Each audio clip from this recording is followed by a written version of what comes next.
Angelina's point of view. Umawang ang bibig ko at mabilis na bumaling kay Clarence. Anong ibig mo sabihin? Tipis siyang ngumiti bago niya paandarin ng sasakyan. Benedicto instructed me to get you some medicine. Hindi makapaniwalang nanlaki ang mga mata ko. So talagang napansin niya na masama ang pakiramdam ko kanina. Biglang may galak na yumakap sa puso ko. Hindi ko mapigilan ang multo ng ngiting sumilay sa mga labi ko. Concerned din naman pala talaga siya sa akin. Nakikita din niya ako kahit na papano.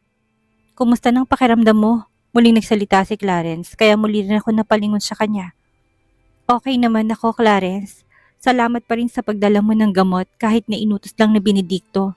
Sabi ko, tumango lamang siya bago nag-focus sa daan. Medyo okay ng lalamunan ko.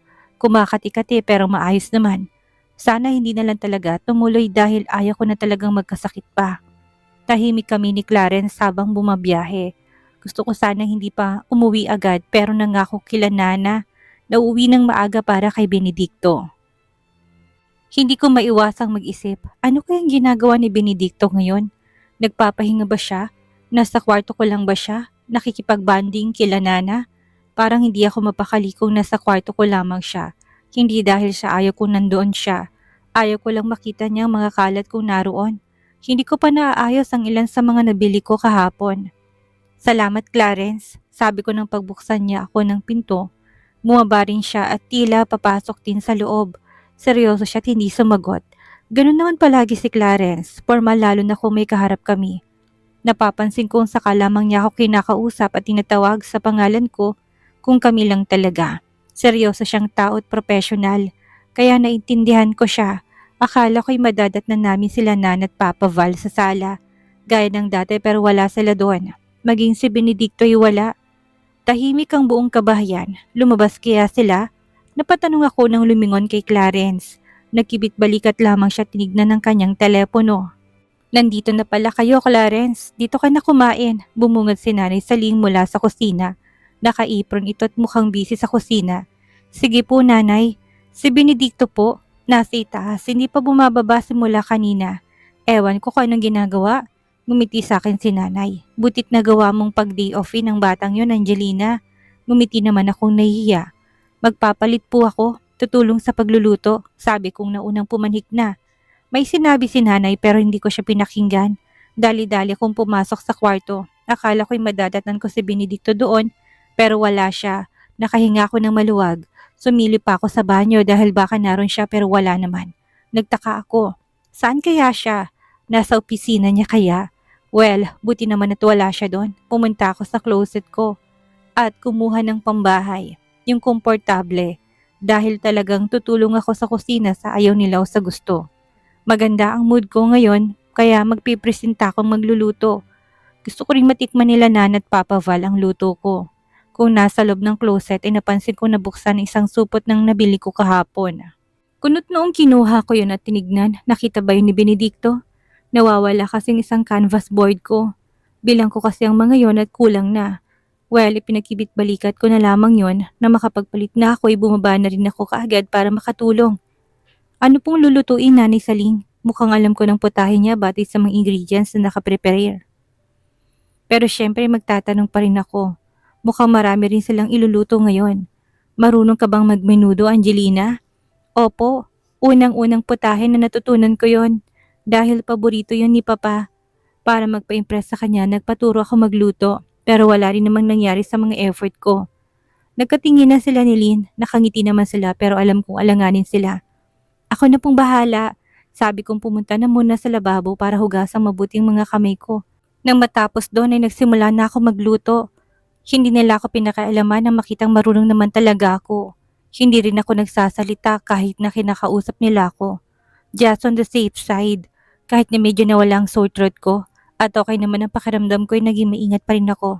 Natapos na kami sa gawain sa kusina ay hindi pa rin bumababa sila Benedicto at Clarence. Napag-alaman kong nasa opisina niya si Benedicto kanina. Si Nan at Papa Val naman ay umattend daw ng viewing sa namatay na kaibigan. Dahil maaga pa naman para sa dinner at hinihintay pa namin sila Nan at Papa Val, ay nagpaalam ako na papanhik na muna.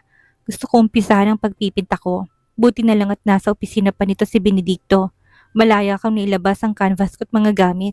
Pumesto ako malapit sa may bintana at binuksan ng kortina para mas maliwanag.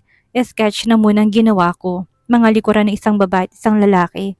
Ang lalaki na sa unahan samantalang ang babae naman ay nakatingin sa likod ng lalaki. Are you chasing a boy? Nagulat ako at nabitawan ng hawak na pang sketch. Natumba rin ang canvas ko dahil sa biglang pagsulpot ni Benedicto sa aking likuran. Mabilis kong pinulot yon at tinago sa isang supot. Nang tingalain ko siya ay nakataas ang kilay niya. Hindi naman siguro ako yan ano? Ani ang dahilan upang pamulahan ako ng muka. Umiling ako ng marahas para pabuluanan yun. Nagulat lang ako dahil sketch pa lang yun pero nakuha niya na kaagad ang gusto kong ipinta. Nakapamulsa siya habang humakbang na palayo sa akin. Mukhang mabuti na talagang lagay niya. Okay ng boses niya at mukhang wala na siyang lagnat. Bumaba ka na, ikaw na lang hinihintay sa ibaba. Aniya nang matapat siya sa may pinto. Napaawang ang bibig ko. Pinuntahan ba niya ako doon para sunduin? Pinilig ko ang aking ulo. Nahihibang na ako para isipin ng ganun. Siguro inutusan na naman siya para puntahan ako. No choice siya at kailangan na sumunod. Kinalap ko mga gamit ko, tinago na muli. Bago ko bumaba, talagang ako na lang hinihintay nilang lahat. Napatingin pa sila sa akin nang bumungad ako sa kusina. Nahiyang naupo ako sa tabi ni Benedicto. Kaharap ko si Clarence na siyang katabi ni Lynn. Si Nana at Papa Val ay magkatabi naman sa dulo. Sa kabilang dulo'y si Nanay Saling. Nana led the prayer before we started eating. Sa dami ng putahing nasa harapan namin, hindi ko na alam ang unang kukunin ko. Angelina, ipatikim mo sa kanilang niluto mo. Untag ni Nanay Saling sa akin. Napangiti ako dahil kaharap ko si Clarence at mas malapit siya kaysa sa sinandukan ko ng minudo. Tikman mo to, Clarence. Pakirate na rin kung pasado o hindi. Masaya ko pang saad. Natikman na nila Nanay Saling ang luto ko kaya hindi ko na sila binigyan. Kaya lamang ay parang hindi nagustuhan ni Clarence ang ginawa ko. Nakamata lamang siya sa akin at napalunok pa. Nang bumaling ako kay Nanay Saling ay bigla silang napaubo kasabay ng pagtikim sa gilid ko. Doon ako biglang nahiya na magtamang mga mata namin ni Benedicto na siyang tumikim ay nakaramdam ako ng pag-iinit ng muka. Mas lalong nakaramdam ako ng hiya nang makitang nakatingin din sa akin sila Nana at Papa Val. Nakangiti naman sila pero alam ko mali ang kinilos ko. I don't like it. Biglang nagsalita si Benedicto. She knows that I don't like saucy food. Alanganing napatango-tango na lang ako. Maging ang pagngiti, is he saving me from shame? I thought that's one of your favorites. Sabi naman ni Nana nagpatuloy sa pagkain. Parang gusto ko nang lamunin ng lupa. Siyempre, lulutuin ba yun kung hindi mga paborito ni Benedicto? Muling napatikim si Benedicto. Ramdam kong pag-iiba ng aura niya. Pinilit niyang ngumiti pero alam ko nagagalit niya siya. Kita ko kasi muli sa pwesto ko ng pagkuyom niya sa kanyang kamao. Siyempre, hindi lang ako napahiya kung hindi maging siya. Inuna ko ba naman si Clarice na pagsilbihan? I just came from sickness. Ayaw ko na muna ng saucy at tangy food. Aniya, kalmado naman. Napatango-tango na lamang sila. Muli kaming nagkatingin ni Lynn na hindi maitagong kakaibang ngiti sa mga labi. Napatingin din ako kay Clarence sa tahimik ng kumakain. Maging siya naglagay ko sa alanganin. Ang boba ko talaga minsan. Ano na lang iisipin nila sa akin? Last mo na to, Angelina. Lihim na kastigo ko sa sarili. Wala tuloy lasang kinakain ko dahil sa kabat kahihiyan. Parang ayaw ko na rin matulog at pumasok sa kwarto. Sigurado kasi ako na kapag dalawa na lang kami ni Benedicto, ay may masasabi siya sa akin. Relax, kinakalma kong aking sarili. Bahala na. Benedicto point of view. Kakaiba talaga itong si Angelina. Sinasadya niya bang baliwalain ako sa harap nila Nana? She even serves Clarence food while I'm beside her. I joke to her, menudo is my favorite but not anymore. Angelina makes me dislike my favorites. Lahat ng bagay na may kinalaman sa kanya, I will not liking them anymore. Pagkatapos kumain na una ako magpaalam para magpahinga. Iniwan ko sila doon kahit inayin nila ako na magtsaan na muna. I even let Clarence join them. Maaga pa naman and it's his choice if he wants to stay. Nana at Papa Val were so good to him. Binabalik naman niya yon sa mga ito sa pamagitan ng pagiging trustworthy person sa akin at sa buo naming pamilya. As I was inside the room, hindi ko mapigilang maalalang ginawa kanina ni Angelina. So she's painting, katulad ng hobby ko nun. Hobby that eventually I dislike in the end. I saw it a while ago. Bago pa man siya dumating ay nakita ko ng supot na mga binili niya. It was the cheapest kind of materials he had. Isang hawak ko lang sa isang canvas ay nasira na kaya tinapon ko. Can she even paint with that? Cheapest. Sa bagay katulad din naman siya ng mga binili niya. She's the cheapest person I have ever met. Pinakamababang uri ng babae na handang ibabang sarili para sa pera. Both of her father and her. I took a shower and lay down, but as I tried to sleep, hindi naman ako makatulog. Ayaw na ayaw akong dalawin ng antok, kaya bumangon ako mulit bumaba. Nasa hagdan pa lamang ako nang marinig kong tawanan nilang lahat. Maging si Clarence ay rinig ko. So, he hasn't left yet. Well, it's still early. Like the clock tells me it is just 9 in the evening. You lost again, Angelina? Narinig kong ika ni Nana. Masakit na pong noo ko. Reklamo naman ni Angelina. Bumaba pa ako and they suddenly stopped when they heard my steps. Mabilis silang napatingala sa akin. Gusto mo bang sumali, Benedicto? Yaya ni Nana sa akin. Tuluyan na akong bumaba. All of them are playing cards at mukhang ang matatalo'y pipitikin sa noo. Ikaw na nga pumalit sa akin, Benedicto. Hindi ko na masyadong makita mga number nitong baraha, sabi ni Nanay Saling. They are all waiting for my answer. Kaya naman walang imik na naupo ako sa pwesto ni Nanay Saling. Nang tumayo siya, katabi ko sa Angelina, napagitnaan namin siya ni Clarence. Napanguso si Angelina dahil sa akong pipitik sa noo niya for punishment. When it's my turn, walang alinlangan ako na pinitik ang noo niya. Hindi ko kinontrol ang lakas doon kaya napaigik siya ng tumamang daliri ko sa noo niya. Aray ko naman, reklamo niyang kinataas ng kilay ko. Paano'y nagawa pa niyang tingnan ako ng masama? What? It's punishment. Sabi ko, making everyone silent. Napatingin ako sa noo niya na talagang namula dahil sa lakas ng ginawa kong pagpitik. Last game, sabi ni Nana. Hindi ko maiwasang taasan sila ng kilay. Kakasali ko lang, last game na kaagad. But then, I didn't say anything. We start another game. At hindi ko maiwasang mapansin na nagiging easy si Clarence sa kanya this time. He even gave her an easy way to win. She won. Clarence lost. Another game. Sabi ko as I shuffled the cards. Wala silang nagawa when I distributed it kahit na sinabing last game ng kaninang laro. As of the first game, Clarence lets Angelina win again. Pakiramdam ko dinadaya ako. So again, I started the new game. This time, lumipat ako ng pwesto. Now I was between them. Don't get easy on me, Renz. Sabi ko pang babala kay Clarence. Napansin ko ang pag-iling ni Nana. Maging ang kakaibang tinginan ng mga kasama namin. Nanay Saling brought us food while we are playing. Kaya nga last game na sinasabi nila na sundan pa. This time, I will not let Angelina win. As the game continues, I focus and don't let any good cards slide. Sumeryoso din si Clarence. It makes it difficult for me to have a run. We are playing Ginrami. It's a game where you need to have run to put down a card. Paubusan ng cards yon. Maktol ni Angelina.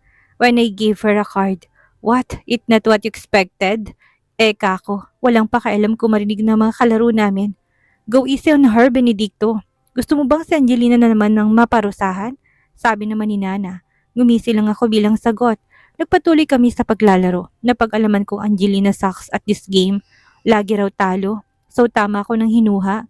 Clarence made her win last time. And I won't allow it to happen again. Napasinga pa sila nang ibaba ko lahat ng cards ko. I'm done. Kahit nakatabi ko si Clarence at binibigyan niya ako ng card na hindi ko naman sana magagamit ay ginamitan ko ng strategy ang laro. It's just how you play your cards. And I won. At ang talo, syempre si Angelina. Nakanguso siyang inihanda ang kanyang sarili. Ako naman ay inihanda akong daliri kong pitikin siya sa noo. When suddenly Clarence say something. I'll take Angelina's position. Sabi niya talagang dahilan para magsalubong ang mga kilay ko. Say what? I said as I didn't know if I heard him right. Ako mapaparusahan ng bisa sa Angelina. Sabi niya tumingin sa mga mata ko. Biglang tumaas ang dugo sa ulo ko. Is he saving her this time? What's with him? Rob, hayaan mo na. Ako naman ang talo. And those words from Angelina, nakakairita silang dalawa. Padarag akong tumayo. I'm so done with the game. It's not fun anymore. Clarence, I'll talk to you before you go home. Sabi kong lumabas sa bahay. Sumunod naman kaagad si Clarence. Hindi ko na alam kung tinuloy na mga naiwan ng laro. Benedicto, I don't mean to. Do you like her? Hindi ko maiwasang tanong.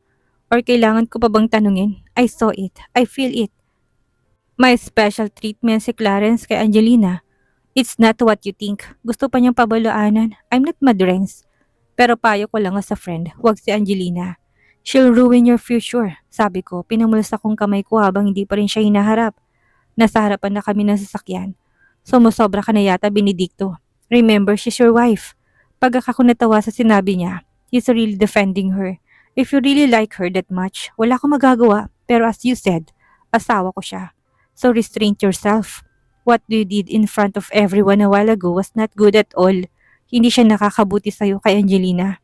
This time may face team. Nakangisi ako pinagmasdan ng seryosong mukha ni Clarence. I don't mean anything. Action speaks more than words, Renz. I'm more than a friend than your boss, and I'm telling you this out of concern.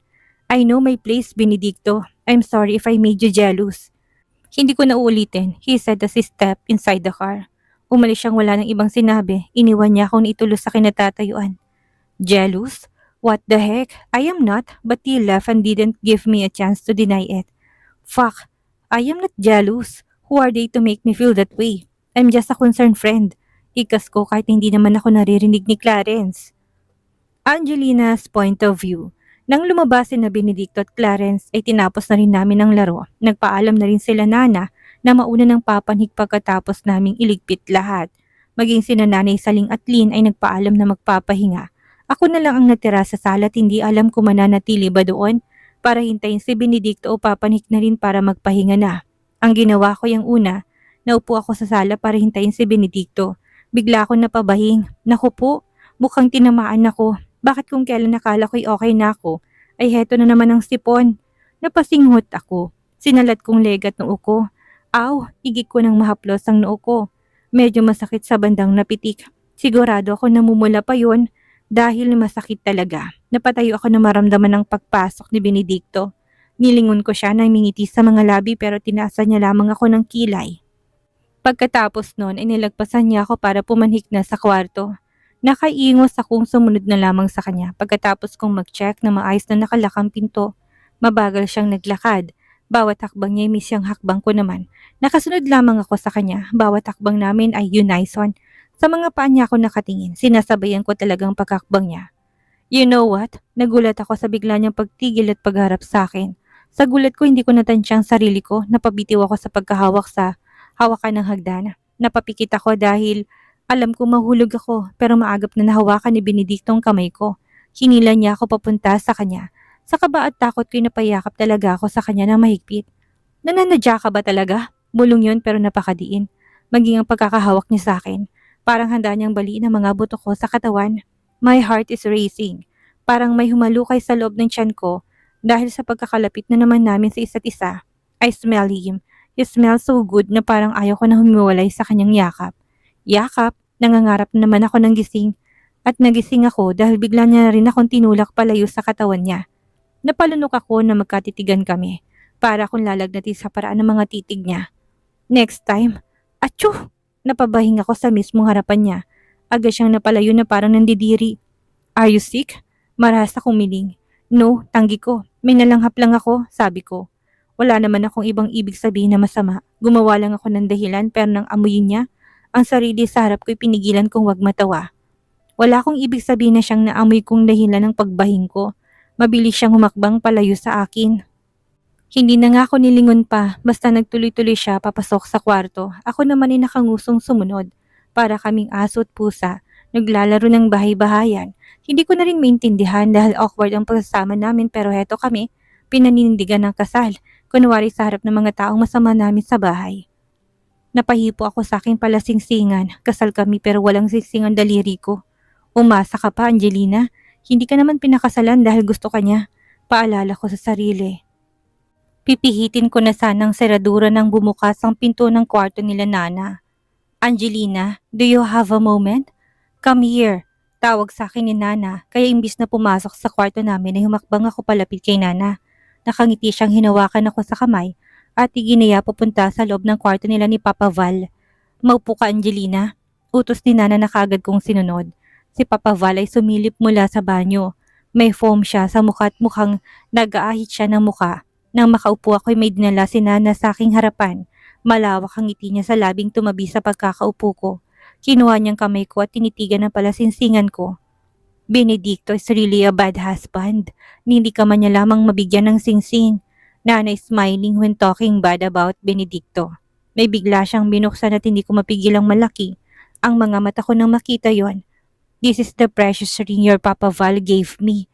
Nagumpisa pa lamang ang mga negosyo namin pero nagawa niya akong ibili ng ganitong singsing.